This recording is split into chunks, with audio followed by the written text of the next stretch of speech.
like pushed me and I fell to the ground, and then he like stood over me. So I was like laying on my back and he stood over me and he started like this, like he avoided my face, but he like started punching me. Like, I was in the courtroom as Cassie was testifying, so let me tell you guys everything that you didn't see or may have not heard, because it's a lot. I will say the most damning part of her testimony for me is when she describes a freak off where Diddy and another man, an escort, are standing on top of her while she is laying on the floor high off of and they are urinating on her face to the point where she is on their face. And to further give context, on the right-hand side of the court, seated, is her husband, Alex Fine. No videos were shown today. Instead, jurors were handed personal screens so that they could privately see images taken from what Cassie called freak-off videos. Cassie had a binder on the stand with her, and she was going through images identifying people in them. Cassie was listing the names of the male escorts, and in some of the images, she said it was herself with baby oil on her. So when it comes to Diddy, why do you think that you are so heavily involved in everything? Like everything that comes out about him, like you said, it's automatically, well, what you think? Well, how you feel? What you got to say? Because y'all, this just flipped the entire DD case on its head. After weeks of hush and wild speculation, the feds dropped a bomb.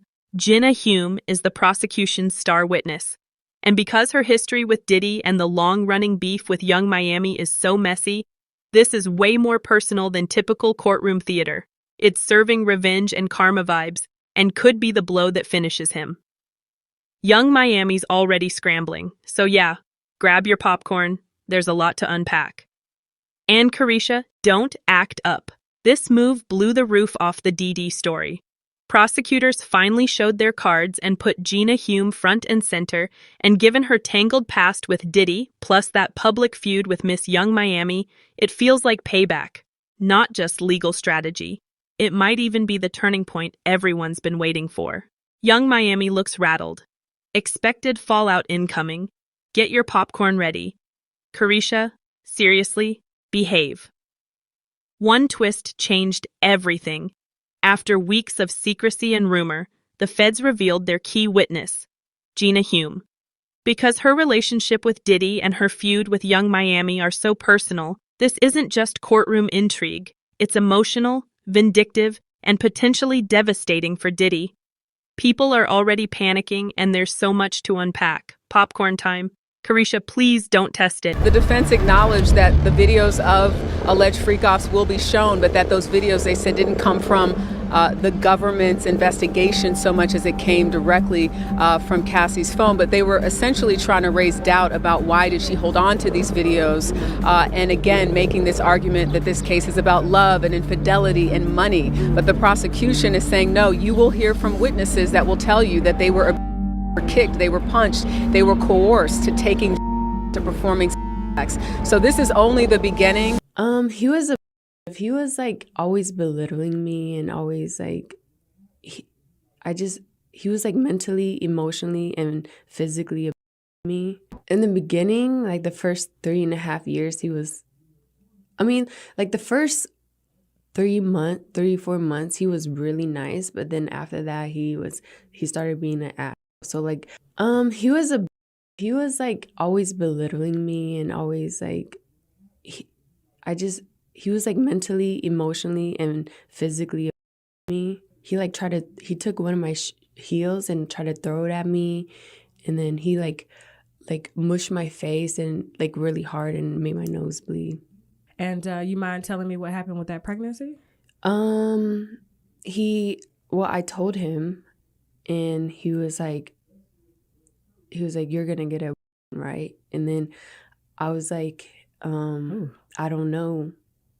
I don't know yet. And then he offered me $50,000 to get rid of it, but I turned it down because I just loved him, and I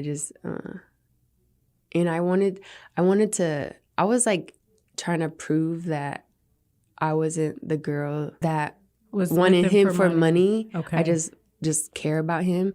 Before we roll out Gina Huynh as the prosecution's star and explain why Young Miami is losing it, let's rewind to day one. Word from inside the courthouse is that testimonies are being replayed like a horror show. People left with that sick, stomach-tight feeling. At this stage, it's hard to see Diddy walking out without facing serious time. Reports on my desk call this one of the wildest federal trials we've seen, and the tension is only building. The federal trafficking trial of Sean Decom is happening in Manhattan under ultra-tight security with a headline witness list. The courtroom's locked down tighter than Fort Knox, reporters are clawing for scraps, and the public is desperate to know who's next to testify. The first big leak came on May 13, 2025, when singer and Diddy's ex, Cassie Ventura, took the stand. She walked in visibly and heavily pregnant, a bold, defiant image that already felt symbolic. Her testimony was chilling. She described years of alleged control, violent outbursts, emotional manipulation, and explosive freakouts, where she says she was coerced into disturbing explicit acts while Dee watched. The courtroom went dead silent. You could feel the weight of every word. Day one didn't just set the scene, it shifted the whole story. If Cassie's testimony holds, the fallout could be catastrophic.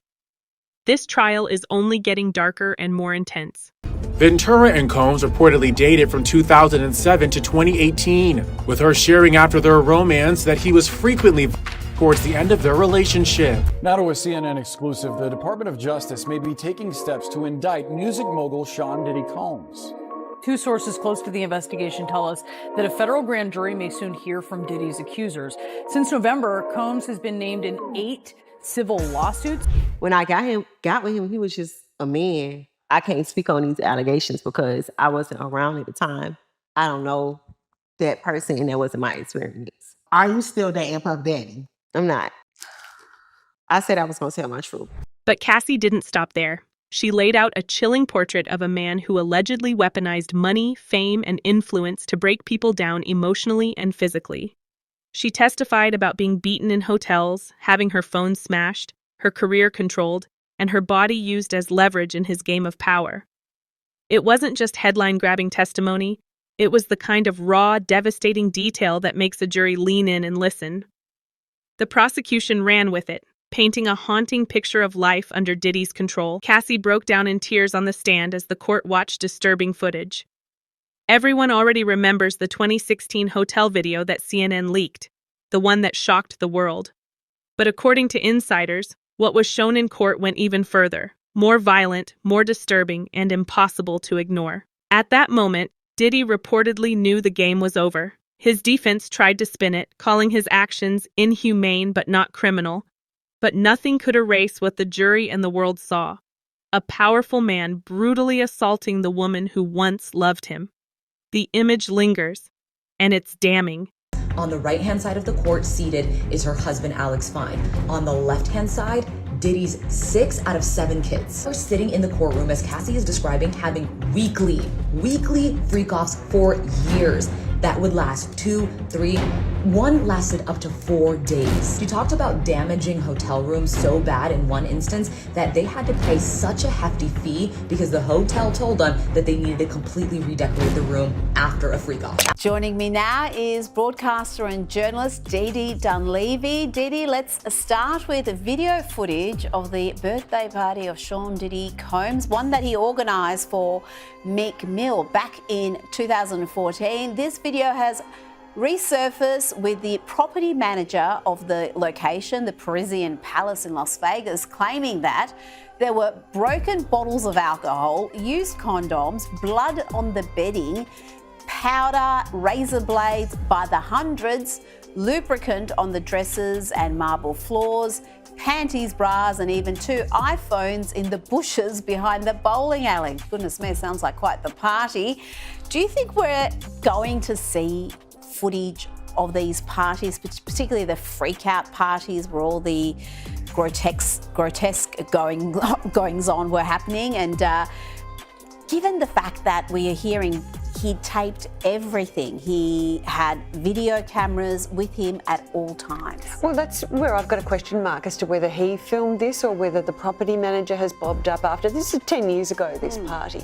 There's something concerning me a bit about this, and we get it by now. We've heard that Diddy has wild parties, but he's in jail. He's awaiting trial in May next year on some pretty serious charges, sex trafficking, etc. Could be in jail for the rest of his life if convicted. Exactly. So while this is a salacious story, I'm concerned that the more of this sort of story that bobs up, it's playing into the hands of the defence. They're going to, at some point, be able to argue that he's not going to get a fair trial. But where will they get a jury of people who haven't heard all of these claims? And I'm also just vaguely sceptical about this property manager who says that he found cocaine all over the house, but he thought it was icing sugar. Well, of course, when you see a wild party attended by rock stars, you assume icing sugar. Of course. And then he went around and collected it all and said he got about half a gram altogether. So his credibility's not high. Well, how do you feel about your name being besmirched? Because now we say Diddy, I know. It's like my son and Hunter. When Hunter Biden's antics became world famous, Hunter Panahi had a moment to deal with that because it was the coolest name for many years, and now it's associated with Hunter Biden. Yep, I'll go DEE instead of he is Diddy. Yep. Now, there's a lot of celebrities who are nervous, not just about Sean Diddy Combs's parties and lists being released, but also the high-profile individuals, including a few billionaires who are on the Jeffrey Epstein list. Y'all, it's been so heavy inside that courtroom the judge has had to keep reminding jurors to stay fair and impartial. But honestly, how can you stay untouched with that kind of tension? Between Cassie's words and the video evidence, the air in there has been suffocating. When prosecutors put Cassie forward as their key witness, they didn't hold back. They zeroed in on the beatings, the control, the coercion, and then dropped the bomb. Cassie wasn't the only one. According to them, there were others too. Others who were punched, kicked, manipulated, and forced into the same disturbing acts. The prosecution painted it as a years-long pattern, not a one-off. That's the kind of framing that sticks with a jury. This isn't just Cassie's story anymore. It's a whole lineup of victims echoing the same nightmare, and that's what makes this case so dangerous for Diddy. Going through images, identifying people in them. Cassie was listing the names of the male escorts, and in some of the images, she said it was herself with baby oil on her, and reporters say that one female juror rested her hand over her chest. They also say that a male juror quickly averted his eyes, and another wrote notes while clearly shaken. Prosecutor Emily Johnson then shifted the focus to when it began. Yeah, I ain't hear about that raid. I only heard about the LA and Miami raid. But you feel like the feds, they released that video over King Combs' comments. Oh man, I've worked in law enforcement for 27 years, and I had the opportunity to see HIDA. It's a place, whereas they have the state, the feds, the NYPD, the Department of Corrections, and the state police. Yo, this place could be half of a basketball court. That's where they just got lines of computers with officers of all different people and officers just on the internet. Whoever's over that case, whoever's working that case, don't you know they saw that and took it to their boss? The defense, of course, tried to spin it differently. They framed the whole thing as a messy love story gone wrong, about jealousy, cheating, and money, not trafficking. They even pressed Cassie on why she'd kept certain explicit videos that are now being used as evidence, trying to paint her motives as questionable.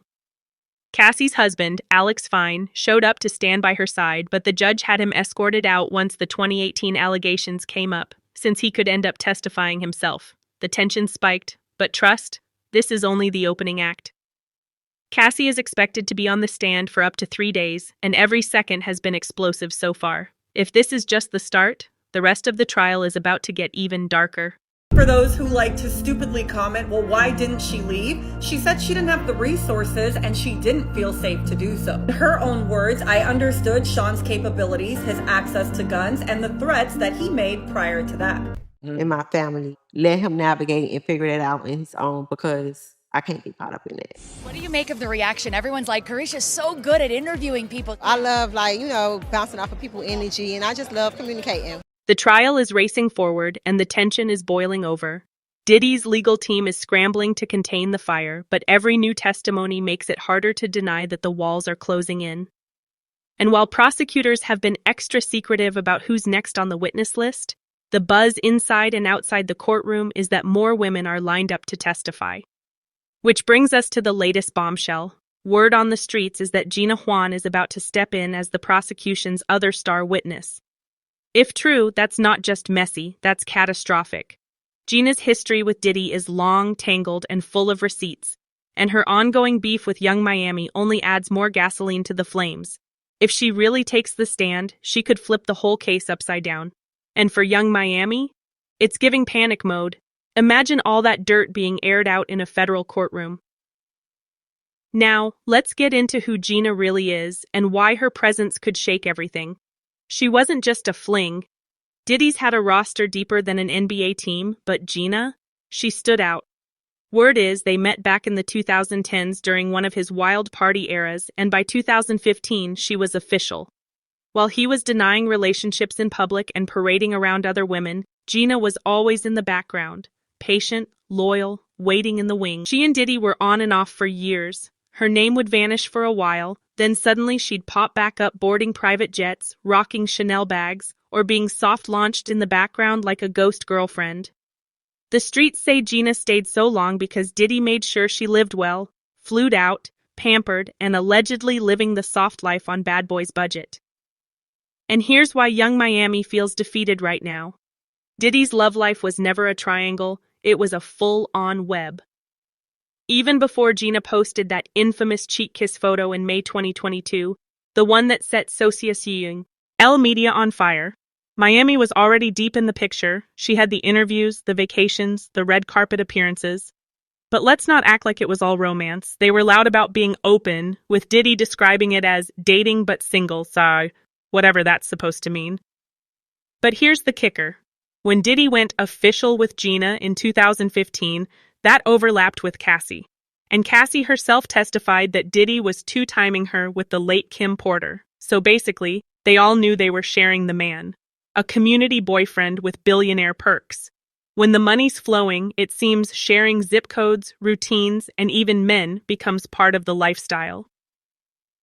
Things stayed low-key until Gina decided to light the match. That May 2022 cheek kiss photo dropped like a nuclear bomb labeled messy. Blogs went into overdrive, fans were confused, and Young Miami went off. She hopped on Twitter and fired shots saying, "Somebody please give this beast some attention." Translation, "Don't play me over this man." And just like that, the beef wasn't subtle anymore. Gina and Miami officially stepped into main character mode. It was no longer cold shade and low-key flexes. This was a full-on Instagram versus Twitter warfare. Let's just say Young Miami didn't find it easy either, because Gina fired back so hard that Miami should have just stuck with dating but single, like Diddy had labeled their entanglement. But anyways, when your man's side piece has Wi-Fi and time, it's already too late. From that moment on, Gina and Miami treated each other like digital punching bags. They took shots via subs, stories, and every platform with a share button. The whole thing reached another level of petty in December 2022 when news dropped that Diddy had welcomed another child with another woman. And Gina wasted zero time. She posted a video mocking Miami saying, "When she beefin' with you over a ring, the whole time he got somebody else pregnant." City Girls down 1,000. Y'all, she didn't just throw shade. She brought the whole forest with her. Miami, of course, came back swinging with a series of tweets laced with insults, reminding everyone that while Diddy was for everybody, she was the one catching flights, grabbing gifts, and holding down front row seats. Still, no amount of Birkin bags could undo the fact that someone else was pushing his baby in a stroller. But here's where it gets even messier. Despite the drama, Diddy kept them both around, and they stayed. That included Dana Tran, who had just had Diddy's baby in 2022. The entire time, Gina would post and delete, Miami would tweet and subtweet, and Diddy was out here enjoying the clowns in the circus he created. Now fast forward to today, and Gina being rumored as the prosecution's star witness in Diddy's federal case. Y'all, that's not just a bombshell, that's a nuclear detonation. Because Gina isn't just some girl who used to date him. She's someone who knows things. A lot of things. We're talking about a woman who's been around him longer than Miami and after Cassie, and that means she allegedly saw the transition from one era of Diddy to the next. She knows how that machine runs, who was involved, and where the bodies, figuratively speaking, were buried. And if Cassie lit the match, Gina's walking in with a full can of gasoline and a flamethrower. Not to mention that right after they broke up, as standard procedure, Gina started blasting Diddy for being abusive and occasionally comparing herself to Cassie. It's also being speculated that Diddy allegedly put hands on her and forced her to terminate 2 pregnancies. All I can say is, hell hath no fury like a woman scorned. And insiders claim Gina kept receipts, not just texts and photos, but real behind-the-scenes intel. What happened at those infamous parties? Which celebs came and when? Who was getting paid to stay silent? And how much Young Miami really knew. If Gina starts talking under oath, no NDA in the world can save Diddy from that level of exposure. But as for Young Miami, she's reportedly shook. And who wouldn't be? Imagine beefing with a girl over a man, only for that girl to get the last word in a courtroom backed by federal agents. It's not just embarrassing, it's career-altering. Because if Gina starts name-dropping and she tells the jury about everything she saw, from overlapping relationships to secret payments and backdoor deals, it won't just affect Diddy. Miami's whole image, her connection to the drama, and the perks she once flexed could all come crashing down. Y'all, you can't out-tweet a testimony. The feds don't care about followers, sis. So yeah, this isn't just tea, it's an entire boiling pot. Gina Huynh stepping into that court isn't about clout or revenge. It's about reckoning. It's years of being overlooked, disrespected, and called pressed, now turning into power. And best believe, if she gets on that stand and spills what she's holding on to, Diddy's legacy is cooked. Miami's public image shook. And the culture forever changed. There could be hope for Diddy, though, because it's been said that victim 3, who many speculate is Gina, has had cold feet from the start, even though the prosecution has been pushing her to testify. Last week, victim 3 reportedly changed their mind, said they would testify, and even agreed to use their real name. But now, this week, they may not even testify at all. Isn't that odd? 2 days ago, they confirmed to the judge they wanted to testify, but now that their info got out, all of a sudden, they're silent. So this should be very interesting.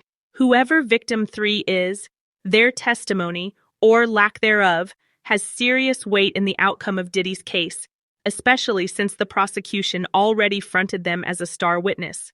So now what? I guess we'll have to wait and see. But are y'all still with me?